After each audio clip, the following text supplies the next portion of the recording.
오늘 아모스서 마지막 장 말씀입니다.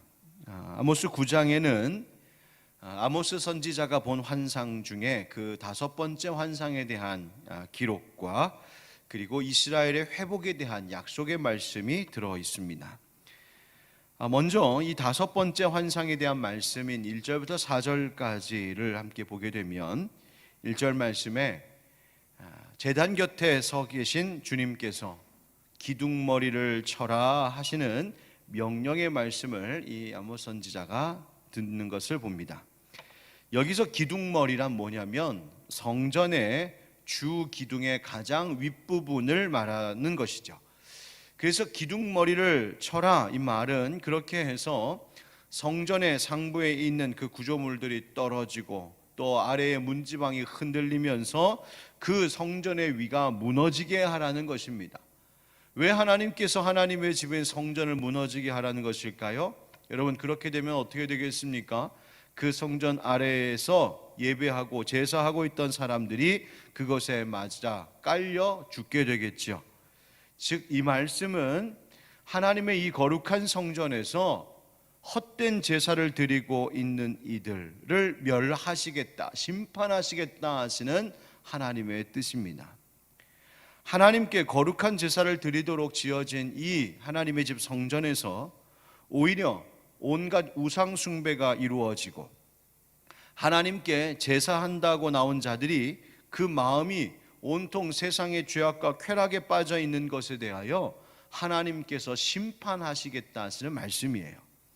어느 정도로 하나님이 무섭게 심판하신다 하시냐면 이어지는 구절을 보면 한 사람도 도망하지 못하고 피하지 못할 무서운 심판이라고 말씀하십니다.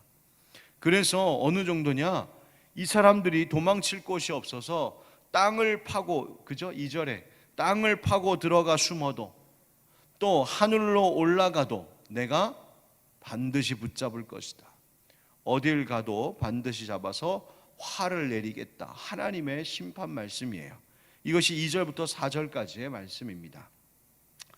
여러분, 이스라엘 백성들이, 유다 백성들이 성전에 나와서 제사하는 사람들인데 이 사람들이 성전에 나와 있다는 것만으로 절대 안전하지 않았습니다. 그들의 몸이 성전에 있고 제단 앞에 와 있다? 여러분, 그것보다 사실 더 중요한 것은 뭐냐면 그 성전 안에서 어떤 예배를 하나님께 드리고 있느냐가 더 중요했다는 말입니다. 하나님께 과연 어떤 마음으로 나와 있는 예배자들이냐, 어떤 마음을 하나님 앞에 드리며 제사하고 있었는가를 하나님께서 보셨다 하는 것이죠.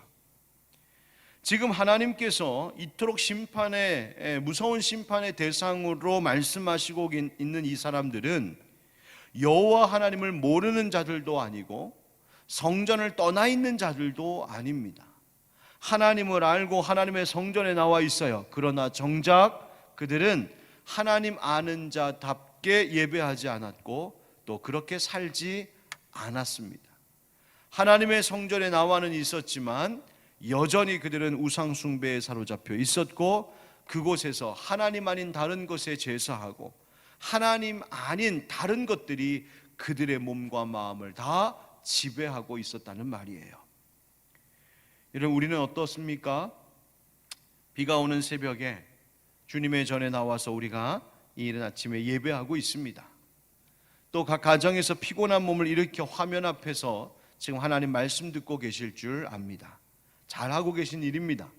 그런데 이러한 수고가 헛되지 않으려면 내가 그렇게 했다, 내가 여기 와 있다라고 하는 사실 그 자체보다 지금 예배하고 있는 이 순간 내 마음과 내 생각을 나의 다른 우상이 아닌 오직 거룩하신 하나님께서 지배하시도록 나를 온전히 내어드리는 그 순전한 예배자의 태도가 필요하다, 그 순전한 믿음이 필요하다는 점을 잊지 않기를 축복합니다.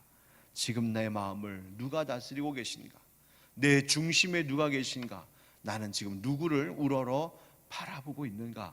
이것이 중요합니다. 우리가 하나님께 나와서 하나님께 예배한다는 것, 여러분 생각해보면 그것은 사실 하나님 외에 다른 것을 다 버리고 나온다는 뜻이기도 합니다. 하나님 외에 의지했던 것, 하나님 외에 나를 즐겁게 했던 것, 하나님 말고 내가 사랑했던 모든 대상들을 다 내가 내려놓고 끊어버리고 나는 이 시간 오직 하나님만 바라봅니다. 하나님만 붙듭니다. 바로 이 믿음을 고백하는 것이 예배입니다. 우리가 엊그제 주일부터 말씀을 통해 주님의 성전된 우리 자신의 믿음을 강화시키는 것이 필요하다, 그 말씀을 함께 나누고 들었는데, 결국 그 믿음의 강화의 시작도 역시 생각해 보면 하나님 외에 내가 섬기고 의지하는 것들을 버리는 것에 있다, 우리가 생각할 수 있습니다. 하나님의 심판을 받을 이 성전에서 제사하던 사람들, 이 사람들이 성경에 보니까 땅속으로, 하늘로, 갈멜산으로, 바닷속으로 숨어든다 하십니다. 그런데 사람들이 저마다 다 제각각으로 흩어져서 하나님께로부터 숨을 수 있겠다라고 갔지만 하나님이 그거 다 찾아내실 것이라고 말씀하고 계세요. 무슨 뜻입니까? 이 땅에 있는 모든 것들이, 땅도 하늘도 저 갈멜산도 바다도 다 하나님의 손 안에 있다는 것이요, 하나님 주권 아래에 있다는 말이죠. 여러분, 우리가 하나님 두려워하고 하나님만 의지하며 예배해야 할 이유가 바로 여기에 있습니다. 여러분, 혹시 나를 지켜줄 수 있는 다른 어떤 것이 있다, 또 혹시 그런 대상을 가지고 계신 분이 계십니까? 성전에서 제사하다가 심판당하는 자들처럼 땅속으로, 갈멜산으로, 바닷속으로 도망치면 내 인생의 땅, 내 인생의 다른 하늘을 혹시 가지고 계신 분 계십니까? 여러분, 하나님을 피할 수 있는 곳은 이 세상에 아무 곳에도 없습니다. 그 말은 하나님께 피할 때에만 가장 안전하다라는 뜻입니다. 여러분, 언제나 모든 것을 다스리시는 하나님, 그 하나님만을 섬기고 그 하나님께 피하는 우리가 되기를 주 예수 그리스도의 이름으로 축원드립니다. 자, 본문으로 다시 돌아와 보면 5절 6절에서는 하나님께서 모든 자연의 주관자이심을 선언하고 있습니다.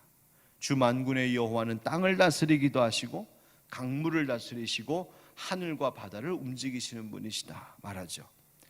또 7절부터 10절에는 자연 만물뿐만 아니라 모든 민족을 다스리시는 하나님이심을 말하고 있어요. 이스라엘 백성, 블레셋 사람, 아람 사람 다 하나님의 손안에 이끌림 받는 백성들이다. 그리고 8절 말씀처럼 여호와 하나님의 눈이 그 모든 백성과 그 백성들이 살고 있는 모든 나라들, 그 범죄한 나라를 주목한다, 이렇게 말씀하시죠. 그러니까 모든 백성과 모든 나라들이 어떠한가를 하나님이 아시고 그 범죄한 것에 대하여 하나님이 진노하시며 심판하신다고 말씀하세요. 여러분, 지금 우리나라를 비롯해 전 세계의 각국에서 일어나는 많은 일들, 이 지구상에 살고 있는 모든 민족들의 행하는 모든 일들을 만군의 여호와이신 하나님께서 다 보고 알고 계심을 믿습니다. 지금 대한민국에서 일어나고 있는 여러 일들, 정치, 경제, 사회, 종교 모든 영역에서 일어나고 있는 이 일들, 혹 국민들은 그것들을 보지 못해서 그 속에서, 그 뒤에서 일어나고 있는 일들이 뭔지 국민들은 다 볼 수 없고 백성들에게는 감춰져 있는 일들이 혹 있을지 몰라도 하나님께서는 그 모든 것들을 다 보고 알고 계심을 믿습니다. 전 세계에서 일어나는 일들에 대해 하나님 주목하고 계신다고 합니다. 그러므로 여러분, 우리가 기도해야 될 게 무엇이겠습니까? 그렇게 이 땅에 있는 모든 것들, 모든 백성과 나라들을 주목하고 계시고 다스리고 계신 하나님을 이 땅의 지도자들, 이 땅의 백성들이 두려워할 줄 알고 결국 그 만군의 여호와 주인 되신 하나님께로 모든 백성과 나라들이 돌아오기를 위하여 우리가 간절히 기도해야 되지 않겠습니까? 여러분, 우리나라 위하여 특별히 기도해야 되겠습니다. 이 나라의 지도자들이, 이 나라의 정치인들이 하나님 두려워하고 하나님께서 이 나라와 백성을 주목하고 계시는구나, 바로 이것을 알고 하나님을 두려워하는 귀한 지도자들, 또 그렇게 변하고 그것에 따라 이 나라를 다스려가는 일꾼들이 세워질 수 있도록 우리가 함께 기도할 수 있기를 바랍니다. 그리고 지금 온 세계 곳곳에서 일어나는 여러 가지 어렵고 힘든 일들에 대해서도 하나님이 주목하고 계시니 하나님께서 그 모든 것들을 바르게 잡으실 것이요, 하나님이 또한 지켜주실 줄 믿습니다. 자, 여러분 생각해 보면 아모스 선지자는 어디 출신의 사람입니까? 남유다 출신 사람입니다. 그래서 이 남유다 출신인 사람이 북이스라엘로 가서 베델과 사마리아와 그 땅에 대하여 심판 예언을 했습니다. 그런데 지금 성전은 어디에 있습니까? 남유다 예루살렘에 있는 것이 성전이지요. 그러니까 아모스가 유다 출신으로 북이스라엘을 향하여 가서 예언을 하다가 이제 다시 남유다를 대상으로 또 예언의 말씀을 전해주고 있다는 거예요. 그러니까 남유다 출신의 이 아모스가 북이스라엘이 미워서 그런 심판 예언을 하는 것이 아니라 북이스라엘도 범죄했고 자신의 출신인 남유다도 범죄하여 이 둘 다 하나님의 심판을 받기에 충분하다, 그 죄악을 경고하고 심판하는 예언의 말씀을 하고 있는 것입니다.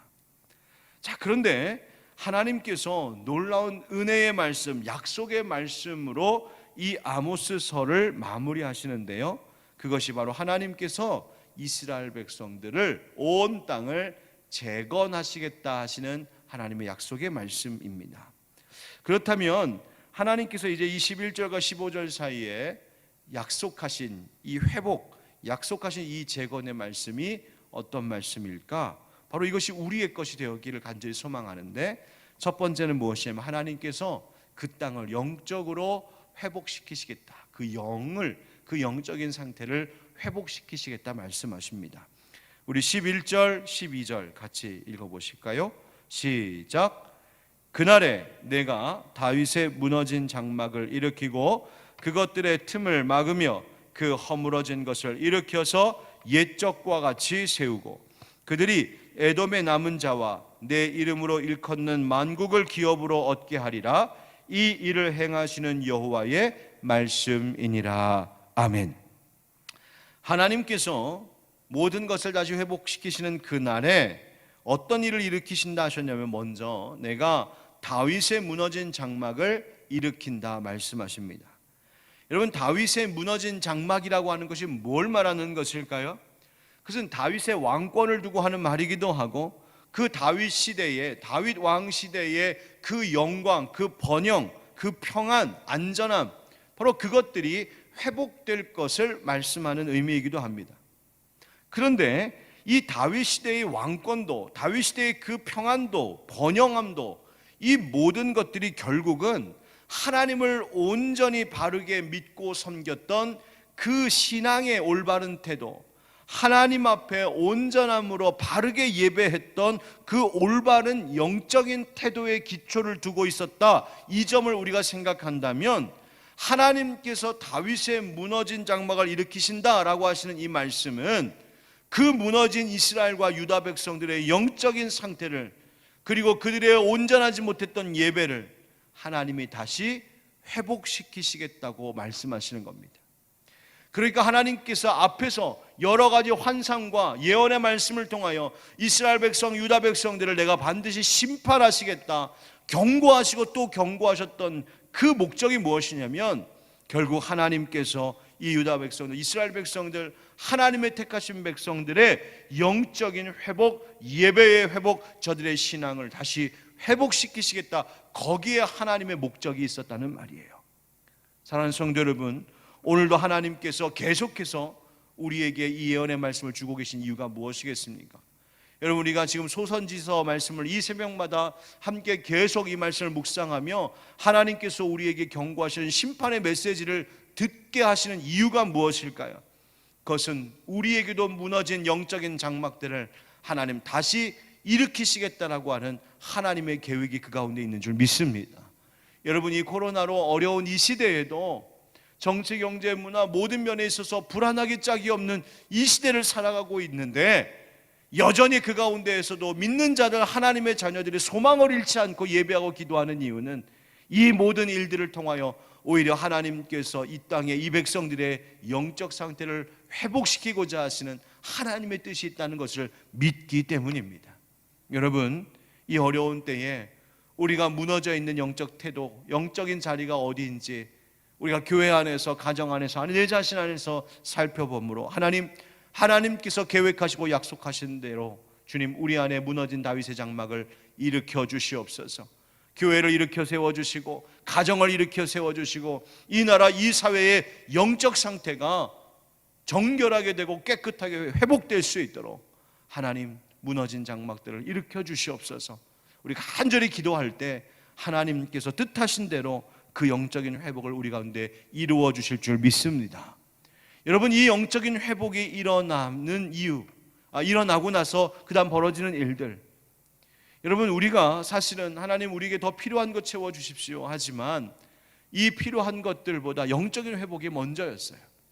영적인 회복이 일어나고 나면 그 땅에 필요한 것들, 그 땅을 통하여 주시는 축복을, 즉 물질의 회복과 그 축복을 약속하고 계십니다. 13절, 14절 함께 읽어보겠습니다. 시작. 여호와의 말씀이니라. 보라, 날이 이를지라. 그때에 파종하는 자가 곡식 추수하는 자의 뒤를 이으며 포도를 밟는 자가 씨 뿌리는 자의 뒤를 이으며 산들은 단 포도주를 흘리며 작은 산들은 녹으리라. 내가 내 백성 이스라엘이 사로잡힌 것을 돌이키리니 그들이 황폐한 성읍을 건축하여 거주하며 포도원들을 가꾸고 그 포도주를 마시며 과원들을 만들고 그 열매를 먹으리라. 아멘. 자, 보십시오. 하나님께서 두 번째 회복하시겠다 하신 것이 뭐냐면 바로 이 풍성함의 회복이에요. 여호와의 말씀 뭡니까? 그때에 파종하는 자가 곡식 추수하는 자의 뒤를 잇는다. 이게 무슨 말이냐 하면 파종의 시기와 추수의 시기가 맞닿는다는 말이에요. 여러분, 이게 있을 수 있는 일입니까? 여러분, 파종을 하면 한참 있다가 기다렸다가 추수하는 거예요. 그래서 그것이 날 때까지 배고픈 시기를 보내는 거잖아요.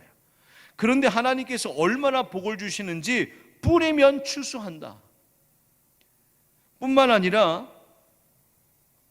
포도를 밟는 자가 씨 뿌리는 자의 뒤를 이으며, 바로 이러한 모든 일들이 하나님께서 계속해서 거둘 것을 주시는 그 풍성함을 약속하고 계신 말씀이에요. 그래서 14절 끝의 말씀처럼 하나님께서 그 모든 것들을 통하여 포도주를 마시고 그 열매들을 먹게 하시겠다. 이 여러분, 포도주라고 하는 것은 성경의 기쁨과 즐거움, 풍성함과 번영을 상징하거든요. 하나님께서 그 일 하신다고 말씀하고 계세요. 여러분, 하나님께서 주를 의지하는 자들에게 반드시 이 땅에 필요한 것들, 땅을 통하여 주시는 축복도 하나님께서 베풀어 주실 줄 믿습니다. 중요한 건 뭐가 먼저냐예요. 여러분, 하나님께서 영적인 다윗의 무너진 장막을 세우시고 그 영적인 회복을 통하여 필요한 것들도 채워지는 놀라운 은혜 하나님 주신다 약속하십니다. 여러분, 하나님께서 주의 백성들에게 하늘과 땅에 필요한 것들로 은혜 주실 줄 믿습니다. 그러나 우리의 영적 상태가 먼저 든든히 다시 회복되는 역사가 있어야 합니다. 마지막으로 하나님께서 어떤 회복 하신다 하시냐면 안전을 회복하게 하신다. 15절, 내가 그들을 그들의 땅에 심으리니 그들이 내가 준 땅에서 다시 뽑히지 아니하리라. 네 하나님 여호와의 말씀이니라. 아멘. 사랑하는 성도 여러분, 하나님께서 이 나라와 이 교회와 이 가정에 오늘 약속으로 주신 이 말씀과 같이 참 회복의 은혜가 있기를 간절히 원합니다. 하나님을 두려워하고 하나님께 온전한 예배하는 백성들 되셔서 오늘 이 말씀처럼 우리의 모든 자리에 하나님께서 하늘과 땅의 축복의 회복을 보게 하시는 그 귀한 은혜 누리시는 여러분 되시길 주 예수 그리스도의 이름으로 축원드립니다. 아멘.